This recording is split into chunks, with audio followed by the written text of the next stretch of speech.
Shabbat Shalom, everybody, and you are welcome to this parasha of this morning. The parasha that we are discussing about this morning is Parashat Terumah, and I subtitled it Giving or Taking. Giving is taking. Taking is giving. It's both of them. So for those who are watching online, I want you to go down to the parasha and read it very, very well. We're going to discuss a very deep understanding of what the Torah is telling us. We're going to use a lot of Kabbalistic terms this morning, and the pictorial idea of what God is talking to us concerning this parasha this morning. Giving or taking? It's a question. Do you give or do you take? And I said, giving is taking. Taking is giving. Parashat Terumah is the first of several parashot dealing with the structure, the vessels, the implements, and the procedure of the Mishkan. There is a certain precision to the blueprint of the Mishkan. Everything must conform to a given set of measurements, no more, no less, exactly the way it is designed. All the vessels must just be so. Don't add your imagination. Don't say, I want to do it this way. I want to improve it. God doesn't ask you to improve it. God just say, the way I show you, that is the way I want you to do it. No deviation from the grand design is to be tolerated. And we're going to see why God does not tolerate you to change the design. But why? Why is God doesn't want us to improve it? Doesn't want us to put our own imagination? Doesn't want us to add our own? That's the reason. That's why I say, do not add and do not subtract from my word. Just give it to them the way I commanded you. The answer lies in the very nature of the Mishkan itself. The word Mishkan comes from a root word that is called shakan. The word Mishkan comes from the root word that is called shakan. And shakan means to abide, to dwell. But there is another very important word for the word shakan. Shakan, in another word, meaning a neighbor. A neighbor, your neighbor. Shakan meaning to dwell, to abide.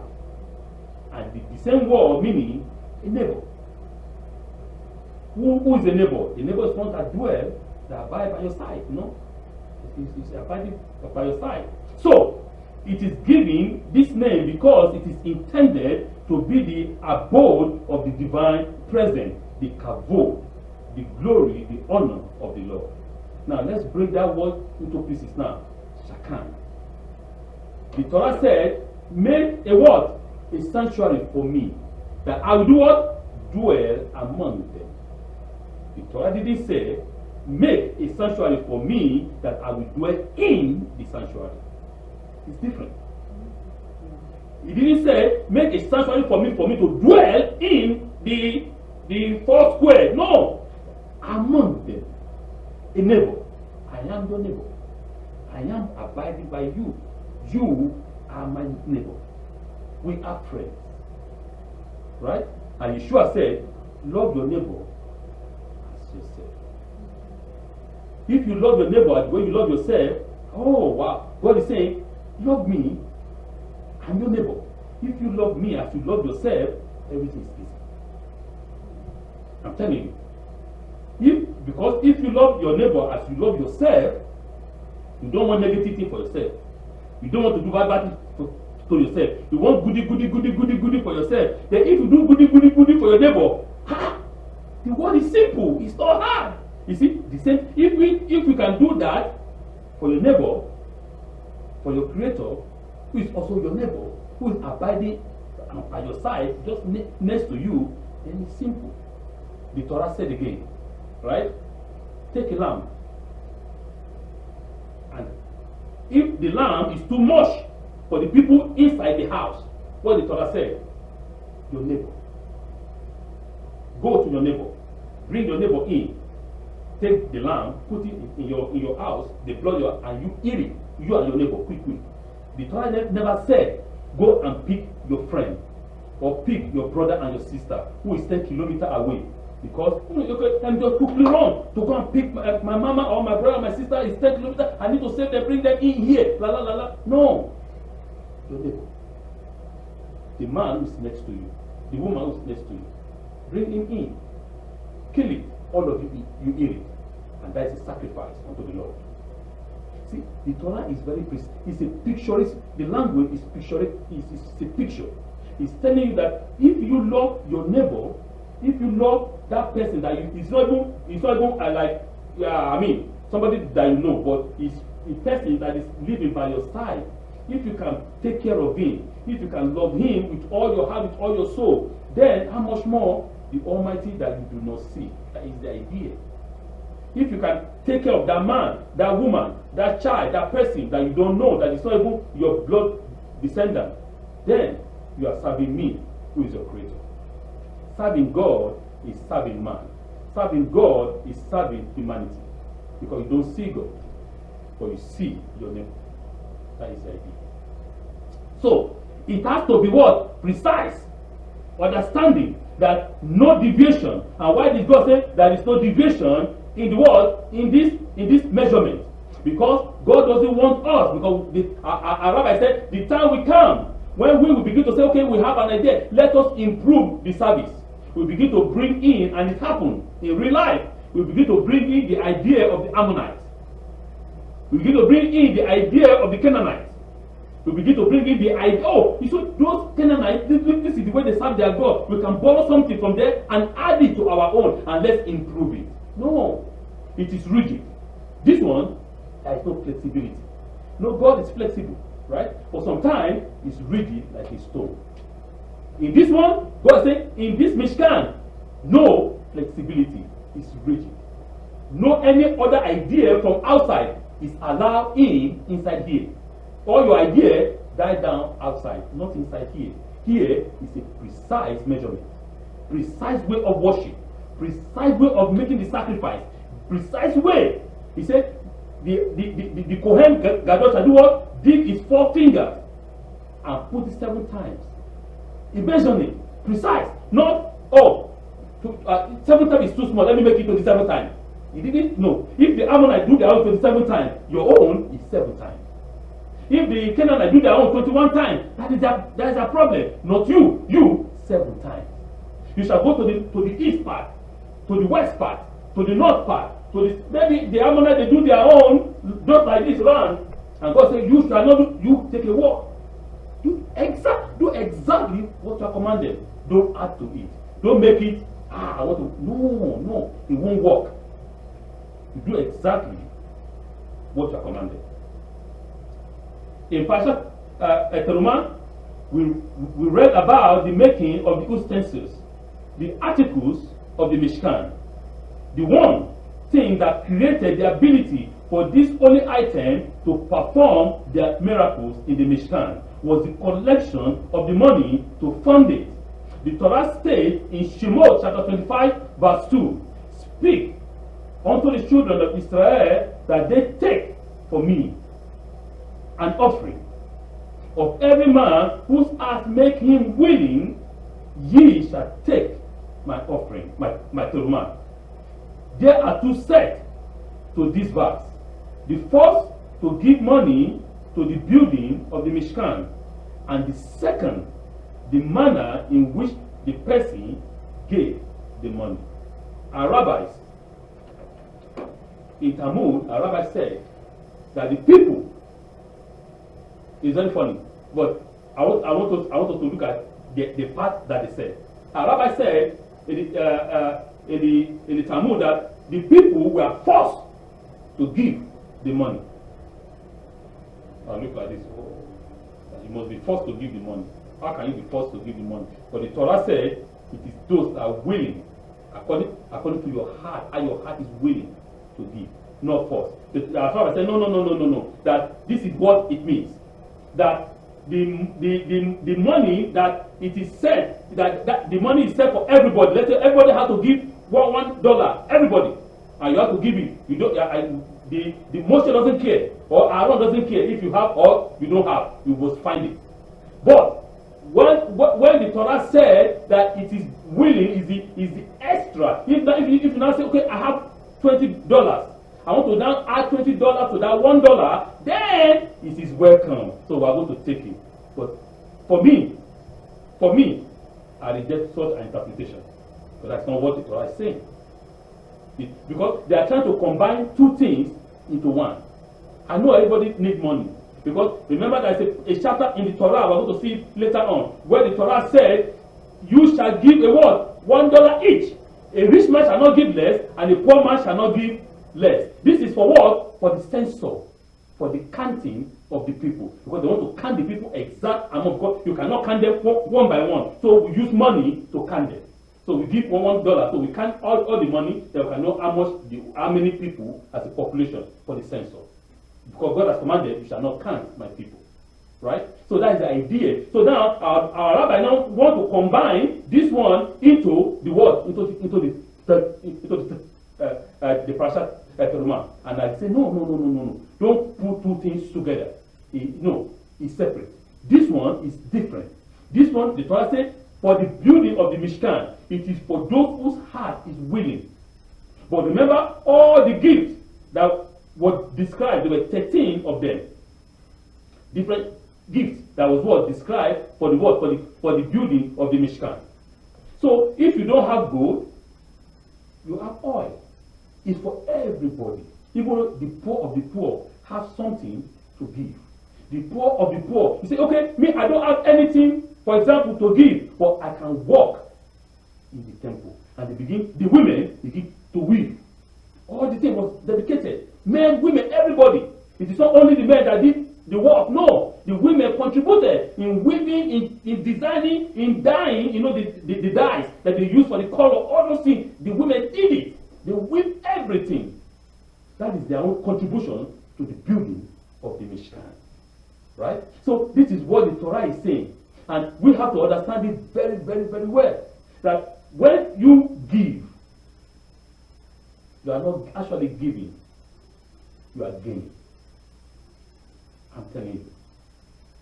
The Torah gives us this most fundamental principle. People think that if I give, I lose it. No. You don't lose it. You gain it. And I'm going to come back to that particular way. What I'm saying now. Put that in your head. Imagine a fundraiser who comes to your door and just when you think he's going to give you a pitch. Oh, blah, blah, blah, blah, blah, you know, we're having a fundraising, we're having this and that and this. Please, I want you to dig your hand into your pocket and raise and do what? And give for the fundraising. The fundraiser didn't say so. The fundraiser just came, opened his purse and said, take. You won't be able to, what are you not the fundraiser? What are you giving me? But the person says, yeah, I'm giving you. Take. What is this taking? What is taking? What is this?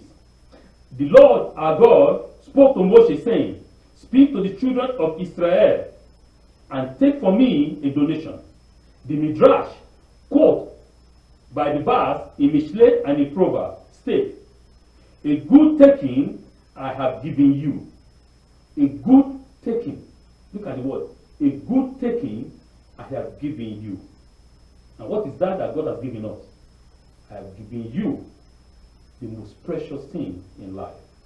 I have given you my Torah, truth, the tree of life, that you may have life. Now, I have given you life. What do? Give back for what I've given you. Give back to me. God will never, ever, ever ask you to give him if he has not given you first. Because God will never allow you to go and break the bank or go and rob the bank. Your father is not a bad father. He will never direct you to go and do evil because of him. No. God will say, give me. I'm telling you, 100 million billion percent he has already given you first. He don't want you to give him from what he has given you. That's why I say, take from me. He didn't say, beg. He's not begging. That's why he said in the synagogue, I told them many times, we don't pass plates. Like some other religions, that they pass plates to God donate. No, we don't do that. If you do that, you are telling your creator is a beggar. God does not beg. No. God tells you, take from me, from what I have given you. You see, he's a good father. When you raise a son, when you raise a child, when you raise your daughter, your children to be very good, right? Understanding, wise, well advanced in their understanding, in their knowledge, in their, material world and in the spiritual world. As a father or as a mother, in our language, I use the word father because I'm used to the word father, okay? In our language, we say a good child belongs to who? To the father. A bad child belongs to the mama. It's mama. It's not by dealing, good deal with your mama. But the good one is man. I'm not being macho. I'm just saying it's a tradition. Okay, now the father will do what? Relax. Right? Cross his leg. Because he has done what? A good job. He has invested a lot in that child. And the child can look and say, oh, Dad, what do you want? No, I don't need anything. Do this, give me this and this and this and this. The child, because I know what I have invested in that child. I have put a lot in that child. And it's now my turn for him to take from me what I have given him. The knowledge, the understanding. Okay, I'm not going to teach this morning. You go teach. Because I have invested knowledge. I know what I've invested in that child. That if that child stand up and begins to speak, knowledge, wisdom, understanding will come out. Because I know I've deposited in it those things. That is the idea. That is the understanding. So, now, let's see one person. I have given you my Torah. Do not abandon it. My Torah, it is my essence. It is me. I have given it to you, and I want you to give me back from what I have given you. We discussed that when one lend money to the poor, the Holy One, blessed be He, guarantee the loan, and one will not lose out from this process. Our parashat teaches how one can make transition from losing to gaining tremendously. Our rabbi said, when you lend a poor man a money, anything, it doesn't matter. When you give a poor man anything, who guarantees that loan? The Holy One. Blessed be He. It is God that guarantees it. Because that person has nothing to guarantee. But it's God is guaranteeing that, don't worry, this thing that you have done with your heart from your soul, I guarantee you will never lose it. Yeshua said, I bring back again the word of Yeshua. He who hides his life shall lose it. He who loses his life shall gain it. You see, it looks contradictory, but that is the spiritual understanding. That's the way it goes in the spiritual world. The spiritual is contradictory to the physical. That is the way it is. It's the opposite of the metaphysical is the opposite of the physical. If you think, hey, I'm doing it, and okay, continue hiding it. I give an example. Somebody say, I don't have anything, I don't have. Right? I ask question, do you give? No, I don't have to give. If you don't give, you will never have. Never. I'm telling you the truth. If you don't give, you will never. I'm not talking about giving only in the synagogue or anything. But if you don't give to other from your heart, you will never give. You will never have. Never. But when you give out of your heart, out of your soul, Eliyahu said, what did he say? Go do mine first. Do mine. And you will see what is going to happen. In a normal way, if you want to rationalize it, in a physical rationality, a human rationality, it doesn't work. The things of the spirit is foolishness to the people of the world. It is always like that. Because you will never understand it. Say, okay, oh, me, I have my son, my daughter, myself, and you want me to give you the last bread. So if I give you the last bread that I have, then me, my son, my daughter, we are going to starve and die. It doesn't make sense.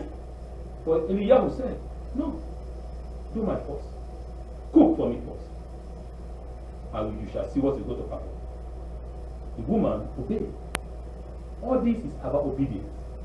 Listening and comprehending the spiritual world. She obeyed and she never laughed.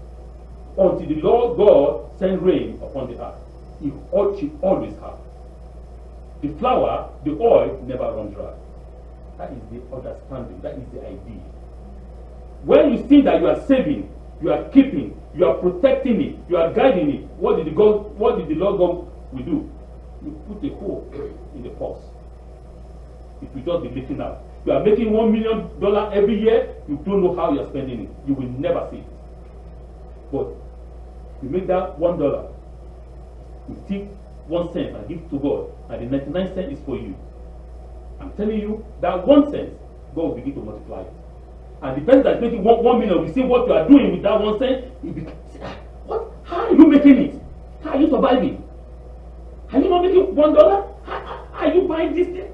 Are you doing some fraud? I don't understand. Yes. You will never understand because you are using human understanding to want to understand the things of the Spirit. It will never work. God will continue to multiply that which you have. And the people of the world will see and say, wow, this is incredible. Because you put Him first. Putting God first is the idea. Let Him do the job for you. You just relax. It's precise precision. You know? It is the measurement is precise. Follow the instruction. Don't go back on the instruction. Just do exactly the way He has commanded. And you will see the difference. The Mishnah abode teaches that one should not be like a servant who serve the master in order to receive a reward. The term the Mishnah uses for reward is prat. An additional meaning for prat is half or partial. The Hafla'ah explained that a person's intention have a profound effect on the ultimate reward. If one does things for the reward, then one will receive the true prat.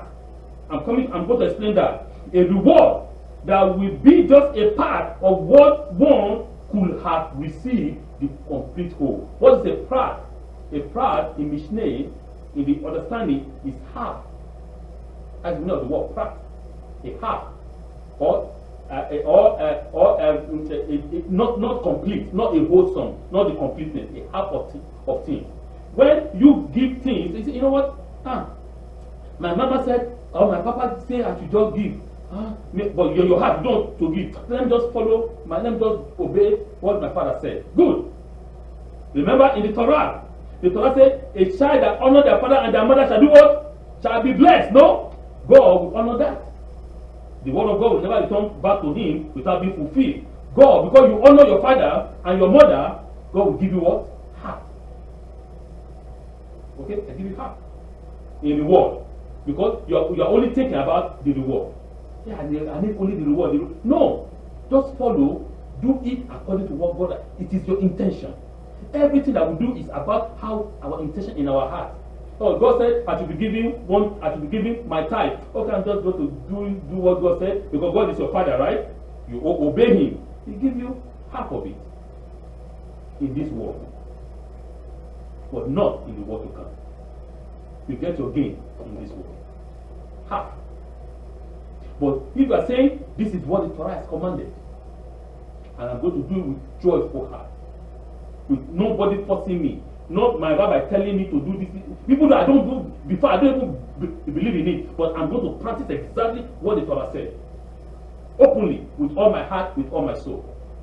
I'm going to get it done in this world and the world to come. Complete, full. That is the idea the Torah is saying. God will give you half because you obey Him as a father. Only in this world. You have your gain already. Remember, in the Torah, in the Messianic writing, I think in the book of Revelation, that there are people in the kingdom. They are in the kingdom, in heaven, but they have nothing. They are in the kingdom, they have nothing. But there are people also in the kingdom that has crown of gold. Everything that clothes is gold. Everything. But those ones too are also in the kingdom, but nothing. Ordinary. Why? Why? Because no, they have no reward. Their bank is empty. There is no saving in the bank. But those ones with gold, with everything, the bank is the RRSP. I'm talking about the spiritual RRSP. Is full. You know, so when they go to the what to call their RRSP is complete. So they have gold, they have a lot of things because everything is complete, it's wholesome. Right? They obey God not because I need to do it because out of their heart, because it is my creator. I need to just do it with my entire soul. And I'm telling you, in this world and the world to come, it will never last. You see, that personal experience is for me because I've seen it in my life many, many times. I told us many, many times here, many, many stories about myself. When I walked before getting married, everything was just as I make the money, there's a hole in the purse. But I will just do whatever I want. You know, I don't care. You know, they know me as the party mover. I come to the nightclub. Oh, everybody, you go ahead, hallelujah. You know, we dance with all my friends. You know, we drink the shot, 50 grams. Exactly. Who's going to pay? He's not pay. You know, just collect his salary. You know, but I go meet my rabbi. You know, what is wrong with you? Why are you not progressing? Why are you not contributing? Rabbi. But I'm not contributing because something else is taking out your money. You know, the nightclub is that not? That's the idea. You know, but rabbi, I want to marry, but I don't have money. Of course, you don't have money because nightclub taking everything. No, rabbi, I want to marry. Go and marry. I don't have the money now. I want to build a house, buy the limousine, buy private jet, then I marry. That is my own in my head. Of course, if you want to buy a private jet, start saving. It's a common sense. But now the common sense is no longer common for the people, right? If you want to buy something, you do what? You save. For me, I don't save, but I want to buy. How can I buy if I don't save? Right? It doesn't make sense. Then, you know what? I get tired. My rabbi said, don't come to me again. Because I told you many, many times you don't listen. Go do whatever you want to do. Then one day I said, this man was just sit down in my head. You know, I was beginning to think about. Then the spark came. I had the spark, the light, the illumination. I said, this guy, I've been doing my thing my way, it doesn't work. Maybe let me try this man's way because maybe he's a wise man. He's an old man, he has experience. Let me do it his way. And I began to do it his way. I met my wife. My salary didn't increase then. This is the miracle. The same salary I was making, I was able to buy a house, buy brand new cars. But where is the miracle? How is this thing happening? I told my rabbi, I said, but I told you, go marry. When you marry, you see your way of life. Exactly. When I married, I cut nightclub. No more nightclub because I have responsibility. I need to go back to my wife. I need to go home. I need to take care of the egg. You know the egg. A woman is an egg, like an egg. If you break it, you can never collect it up again. It's broken. To protect it, I need to go back to my egg because I need to incubate it. You know, the chicken incubate. They starve, right? The chicken starve. The hen.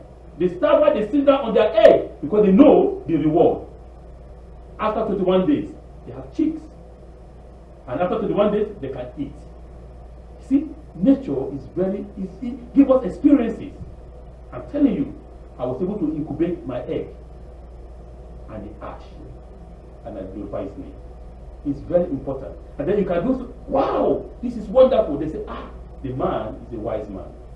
It's true, because you follow the precise measurement. If you don't do that, okay, you can do whatever you want to do, it's your own choice. Anyway, so this is what our rabbi is telling us, that you will have to understand that some people, they get their reward, no food, they got prat, half in this world. But the reward is always double. Remember, for Israel, it's a double portion. You can get half if you don't want to do it out of your soul. But in the world to come, you have to have RSP in that world, in the world to come. By giving a donation to the Mishkan in those days, or by donating to a present day tabernacle in your synagogue, one is really receiving and taking in an enormous way. One can give and focus on the receiving and therefore receive his pride. Or one can give with the intent of giving and receiving much more. You just do exactly what God said. If you want to just do, but say, okay, put in your mind to, okay, if I give, okay, I'm an accountant or I'm a mathematician, okay, I need to give, when I give God $1, I know that God is going to multiply that $1 to $100. Okay, yeah. I'm going to give him $1 and I'm going to get $100. That's not what God is saying. No. God will give you $100. It's your half. But instead of God giving you $200, you get $100. Because you are just focusing on the, on the other side. On the say, no. But you have to focus on what God is saying upon the word. That is it. Don't try to rationalize this in your head. People think that, oh, you know what? I don't have much. I can't give. I go back again to Yeshua HaMashiach. The woman has only what? A dime. A cent. And the woman came with all heart, dancing, joyful, and he gave the cent. And there's another one who is pompous. He's proud. He's a millionaire. He comes to show the whole world. Hey, this is my body. Boom. And they asked Yeshua. And Yeshua said, you know what? That woman has given the greatest. More than anything. I said, but in the human way, it doesn't make, oh, this one just donated 1 million and this one donated 1 cent. How can you say 1 cent is more than 1 million? It doesn't make sense. But Yeshua said, yeah. The 1 cent is more than the 1 million. Because that woman has nothing else remaining. Only that 1 cent. And the other one has 10 billion in the bank. So what is 1 million in 10 billion? Nothing. Nothing. But this one has everything. She has given all unto God. And God will repay her back more. See? If you want to rationalize it in the human understanding, it won't work. But the spiritual understanding is different. Right? The spiritual part is, God doesn't care what you give. Let it come out of your soul, of your heart. God is not asking to go and break the bank, go and rob the bank. Give him what belongs to him. It wasn't Yeshua that said, or Shaul that said, give God God and Caesar Caesar. That is it. Give God what is God and give Caesar what is Caesar. And you see the difference. I don't want people to know that I'm giving 1 cent. No, nobody cares. It is your heart. And I'm telling you, use me as an example. Right? It is me. They will never lie. That is 100%. That I know. Because he who I serve, I know him very well. He will never lie. Okay, so finally, the Talmud in Kedushim 31a, when discussing the law of honoring parents, relate the story of Dabair, the son of Netinah, who owned this precious gem. I'll just quickly give us that story before we close. In the Talmud, this man is a young man. So he has one of the gemstones that they need to put in the what? In the breastplate for the Aaron, for the breastplate. So the rabbi goes to him. They said, Monsieur, we need that gemstone for the construction of the breastplate. The Monsieur said, oh, no. I can't give you the gemstone now because my father is asleep. I don't want to wake my father in order not to disturb him. Okay. The rabbi said, we're going to pay any amount of money. Just give to us because we need it for the completion of the breastplate. It's a midrash. Okay? Understand? Okay, now, the second year, in his flocks were born the red cow. And this red cow, wow! They need the red cow for the what? For the sacrifice. The rabbi came again. They said, oh, we had that in your flock. There is a red cow. We need this red cow. And before they said we're going to pay, he said, no. I know that any amount that I said, you guys go to pay. I know that you are going to pay for the red cow. Don't worry, I will sell the red cow to you. What is the story? What is the benefit of this story? In the Mishnah, in the Talmud, they're telling us this, that because the guy Netinah, because he respects his parents by not waking him up to disturb him or to disturb him to get the gemstone, God give him a part, a half, and that half is the red cow. That God gave him the red cow to benefit him only in this world, not in the world to come. He only get his $1, for example, in this world. Because he respects his parent, not to wake him up, because maybe the man is receiving some message from God while he's sleeping. Nobody knows. I tell my wife, when I sleep, don't wake me.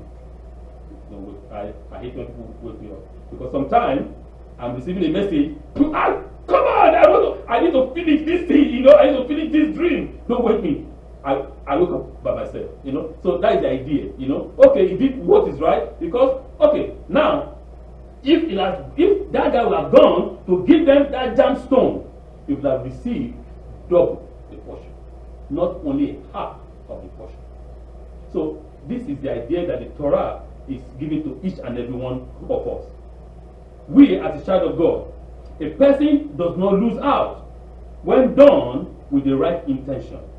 It's an eternal magnification that can't be lowered to the value of anything worldly.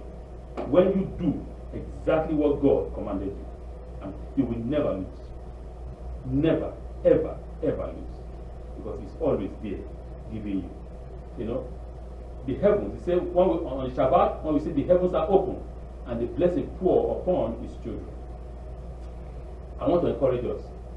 Don't think that you don't have. You always have. You have. Don't limit yourself in your spirit. Please, I beg you. You say, oh, this person is doing this person is, but you are the one that limits you are the one that put limitation on yourself. And you want to grow, how can you grow when you have already commanded yourself not to grow? Not physically, not spiritually, not mentally, not materially, not financially. So you put that limitation, okay. You put yourself and you don't have, okay, you never have. Because you pronounce it, that word in your mind non-stop. And that word becomes a magnet. That negativity magnetizes onto you. And you grow. Always say, I have. I have. I have. Be positive.